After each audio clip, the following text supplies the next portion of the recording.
Welcome to the Listening Time Podcast. Hey everybody, this is Connor and you're listening to episode 146 of the Listening Time Podcast. I hope you're all doing fantastic and I hope that your English learning is going well and that maybe you're starting to speak and have conversations in English. I know that it's hard when you first start speaking English, and that's actually what we're going to talk about in today's episode. I want to talk about why people are afraid to speak English. I think that this episode will be helpful for all of you, especially if you're just starting to speak, or maybe you haven't spoken yet. You're still waiting and you're a little bit worried about starting. I think that this episode will help you if you're in that situation. And I think that it will give you a little bit of motivation to start if you feel like you're getting to the point where you're ready to speak, because you understand a lot, but you're a little bit afraid. I hope that after listening to this, you'll feel a little bit more confident to start this process of speaking in English. So that's what we'll talk about today. So I'm sure you'll like this episode. And if you feel like you understand me really well already, and you want to practice with something more difficult, then I recommend that you sign up to become a Listening Time family member so you can practice with my advanced episodes in which I speak fast. So the link to sign up is down below in the episode description. That's patreon.com/listeningtime. And if you want something even more challenging, then you can practice with my US Conversations podcast, in which I have conversations with different English speakers from around the country. They're all teachers who teach English, and we talk about a lot of different topics. And with this podcast, you'll also just learn a lot about the country, about the US in general. It's a lot of fun. It's great practice for you. So the link is also down below. That's patreon.com/US Conversations. And as always, please share this podcast with any English learners that you know. And please give it a 5-star rating and write a review on Spotify or Apple Podcasts. All right, let's get started. Are your ears ready? You know what time it is. It's listening time. Okay, let's talk about why people are afraid to speak English. In this episode, I'm going to talk about the 3 main reasons, in my opinion, why people are afraid to speak English. And we'll talk about why people have that fear, and I'll try to relieve your fears a little bit. Hopefully, you won't feel as afraid after listening. And before I mention these 3 reasons why people are afraid to speak, I want to note that I still think that it's important to be able to understand English pretty well before you start speaking consistently. I'm not saying you have to do this. Everyone has different philosophies when it comes to language learning, and I'm not saying that I'm right and everyone else is wrong.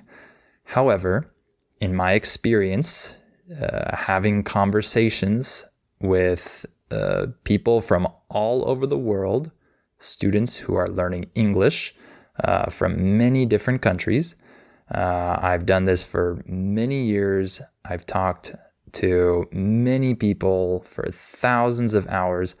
So I'm speaking from experience here when I say that when people can't understand me well during our conversation, the conversation does not go well. It's not a very helpful hour or half an hour that we spend when the student can't understand me well. However, if they understand me well, then that 30 minutes or 1 hour is very useful for them. They get to practice their speaking naturally, and it's beneficial. But if they don't understand me, the conversation just doesn't go well.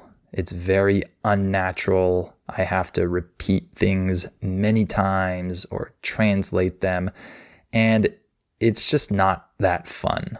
So, in my opinion, this is only my opinion, but I'm speaking from experience. If you can't understand English pretty well, then that should be your focus. You should focus on understanding English pretty well. Not perfectly, of course, maybe not even to an advanced level, but you should be able to understand pretty well. And then that will really help you get started with your speaking. Okay? All right. That being said, let's talk about the first reason why many people are afraid to speak. And that is they're afraid that they're going to say the wrong thing. In other words, they think that they will make a lot of mistakes, whether it be with grammar or vocabulary. They're going to say the wrong word or use the wrong structure. Many people are afraid of this. And this is inevitable. When we say that something is inevitable, we're saying that it can't be avoided. So when you start speaking English, it's inevitable that you're going to say the wrong words many times. Okay? That's not something you can avoid. And it's not something that you will avoid when you're fluent, even.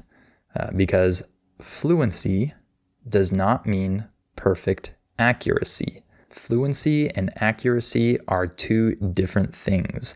So even when you become fluent in English, you're still gonna make mistakes sometimes. Okay? So don't have this idea that some people, when they learn English, they don't make mistakes and you make a lot of mistakes. No, that's not reality. We all make mistakes. We all say things wrong. We all use the wrong words when we're learning a language. Okay? And most mistakes aren't significant. That's something really important that I want you to remember. Most of your mistakes aren't that significant. Some of them are, of course, but most of them aren't. If you use the wrong form of a verb, for example, maybe you used the wrong verb tense, or you just didn't know how to use the verb tense correctly, that's usually not going to be a huge problem. Okay, if you used the present perfect when in reality it would have been better to use the past simple. Sometimes it's significant, but most of the time it's not. Okay, so the important thing to remember is that native speakers just want to understand you. That's what we're focused on. We're not focused on all of your mistakes. We just want to understand what you're saying.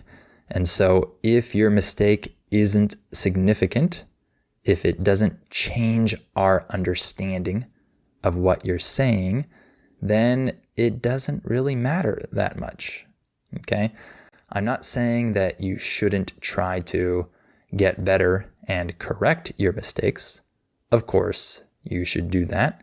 However, don't be afraid to make mistakes, because as long as these mistakes don't affect the native speaker's understanding of what you're saying, then they're not significant. Okay? Focus on the significant mistakes for sure. For example, a really big one is that some people have the tendency of saying she when they really want to say he. That's a big mistake. That's something that will cause a lot of problems. So focus on those big mistakes. But to be honest, the majority of your mistakes aren't big. So don't worry. Okay? And how do you get better at this and not make as many mistakes, not say the wrong thing? Well, you need to have more conversations. If you can already understand pretty well, of course, you need to continue listening. That will help you too. That always helps, of course. But having more conversations will also eventually teach you the correct way to speak. Okay? You're going to develop that memory of what to say and what sounds natural if you speak a lot and have conversations and you hear the other person say things to you, and over time, the natural, correct way to say things will become automatic for you. But it takes time, and it's little by little, right? So just start having conversations if you can understand English pretty well, and just know that you'll make mistakes, but the conversations themselves are the training that you need to eventually not make as many mistakes, right? Pretty simple. So let's talk about another reason why people are afraid to speak English. And that is that they are afraid that they have bad pronunciation or that they have a big accent, a heavy accent. And I talked about this recently in an episode. So some of this you've already heard me say before. But just know that we all have pronunciation problems and we all have an accent. Again, we're all in the same boat here. That phrase, we're all in the same boat, means that we're all in the same situation. Okay? It's not different for some of us. Okay? We don't say things the way that native speakers say them when we're learning that language, especially as an adult, right? We don't have the same muscle memory of how to make the correct sounds and all of that, okay? And I have this problem big time in French. When we say the phrase big time, this is used to emphasize something, like I'm saying really, very. So I have this problem big time in French. My accent isn't that bad in Spanish or Portuguese or maybe even Italian, even though I just started learning. But in French, it's awful. Okay, it's something that I really need to work on. But I know that most other people, when they learn French, they also have a really big accent, a really heavy accent when they speak. And I used the word awful to describe my accent, but I really shouldn't say that because I don't want you to think that your accent is awful or bad. I'm just making fun of myself. When you make fun of someone, this means that you laugh at them because of something negative about them. So I'm just making fun of myself by saying that my accent is awful. But really, don't think of accents as being awful, good, bad. Just think of the language and the sounds as being a system that you will get better at over time. And don't think that your accent is terrible. Just accept that you have an accent and you'll work on that over time, right? And just like I talked about before with saying the wrong words, saying things the wrong way in terms of your pronunciation or your accent, usually this isn't too significant either. Most of your pronunciation errors aren't super significant. They don't affect the native speaker's understanding of what you're saying. Some of your mistakes are significant when it comes to your pronunciation or your accent. Some of them are. That is true. But most of them aren't. Again, I'm trying to help you be less afraid here. I'm not saying that there aren't significant mistakes. Of course there are. But most of your mistakes aren't significant. So you need to have a little more confidence and don't be afraid of making mistakes with vocabulary or grammar or pronunciation. However, you should focus on the significant mistakes that you do make, and especially if these mistakes can be easily corrected. I think in the episode about pronunciation, I gave the example of stressing the wrong syllable in a word. This can be very easily corrected, and it can make a big difference in helping the native speaker understand you. I remember hearing this employee at a Chinese restaurant asking this native speaker if he wanted any appetizers, and she wasn't a native speaker, this worker, and she stressed the wrong syllable. She said appetizer. And the way she said it was very hard to understand for the native speaker because he was expecting her to say appetizer. That's the correct way to say it. And he misunderstood her and she had to repeat it.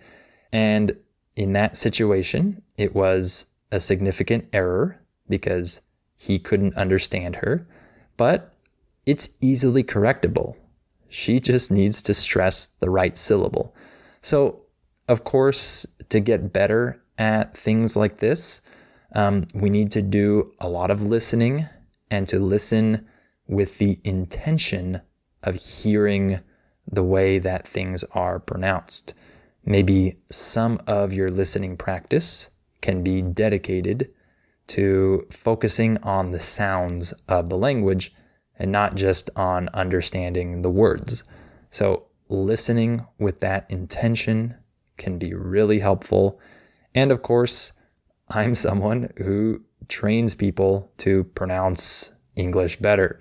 So of course, with my membership, if you have signed up for a certain level, a certain tier of the membership, you'll get my pronunciation training as well.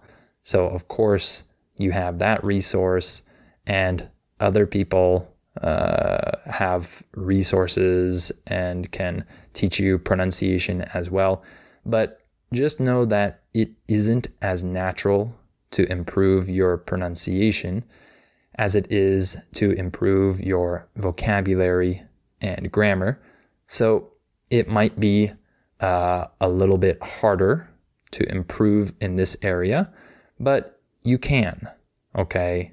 It's possible, and with the right resources and dedicating the time to actually practicing this and listening intently to the sounds that you hear, this will help. It's not easy, but you can get better over time.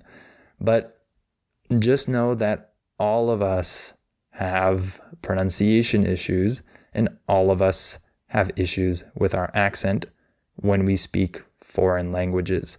And we English speakers actually expect you to have an accent when this isn't your first language.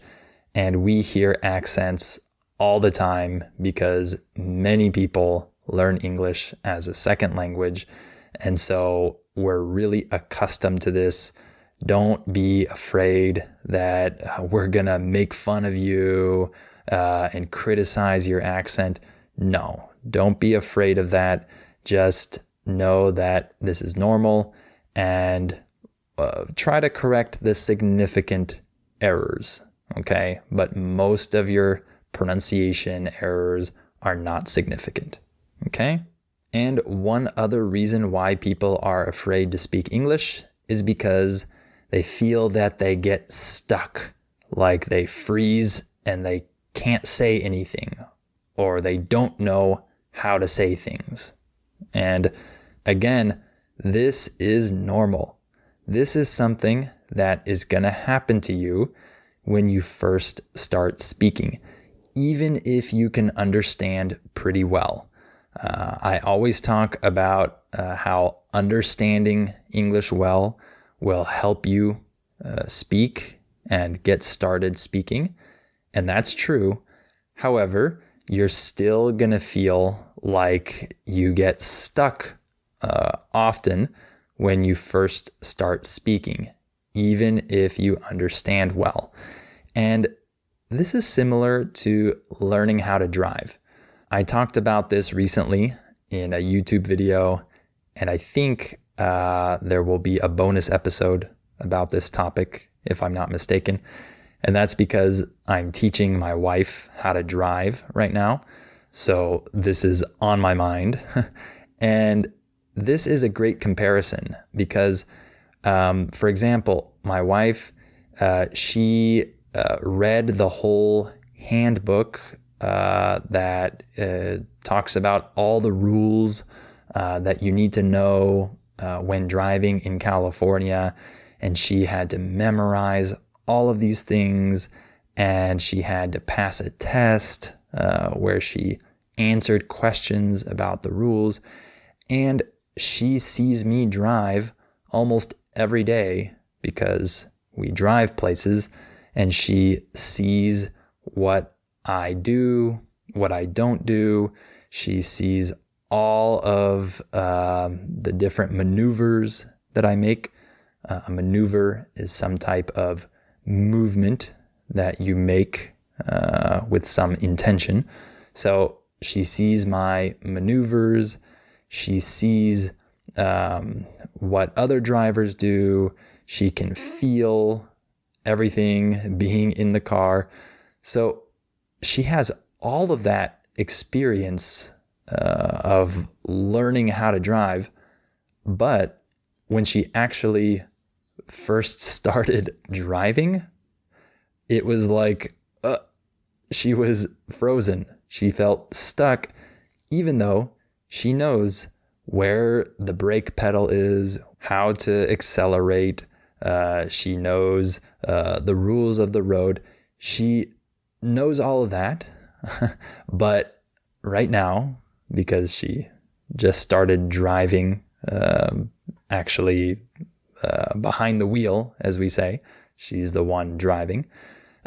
It's like she has to develop this muscle memory and learn how to do these different things, even if she kind of already knows them because she's seen me do these things. She's read about them. She knows them, but she hasn't actually done them herself. And now she's driven probably like 6 or 7 times in total, and she's already improved a ton.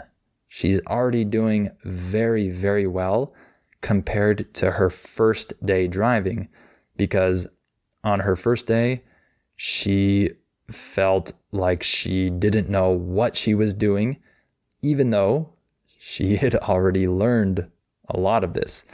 And that's exactly how it feels when you first start speaking after you can already understand well. You've heard so many words and phrases and sentences and grammatical structures, and you understand them perfectly, but you haven't actually spoken yet. And so the first time you speak, you're frozen. You don't know how to speak very well because you don't have that muscle memory yet. You haven't said these things out loud yet. But after a few sessions of speaking, you already start to feel more comfortable. You already start to feel like you're making some improvement. And then the process and the progress continue after that, and you eventually become a good speaker. It works like that. Just like learning how to drive. My wife, she gets all this passive knowledge first, and then she has to actually do it, and it's new for her, and it's hard at the beginning, but she's developing this muscle memory, and after like a week of driving, she's doing fantastic. So that's how I want you to think about this topic. When you feel stuck at the beginning, when you don't know how to say things, just know that that's normal and that you're gonna develop this ability through consistent speaking. Okay? Of course, tons of listening as well, but also consistent speaking. Okay? This is normal, and it's supposed to happen, and you'll get through it if you just commit to speaking consistently. Okay? All right. Hopefully this episode was interesting for you, and hopefully it motivates you to speak if you can already understand pretty well. And don't be afraid. Don't think you're the only one with these issues. We all have these issues. Okay? And if you want to practice with something a little bit harder than this podcast, make sure to become a Listening Time family member to get my advanced episodes. And you can also sign up for my US Conversations podcast to practice with my conversations with other English speakers. So both of those links are in the episode description below this episode. And the transcript for this episode is down there as well. And please share this podcast, give it a 5-star rating, and write a review if you can. All right. Thank you for listening to this episode, and I'll talk to you on the next episode of Listening Time.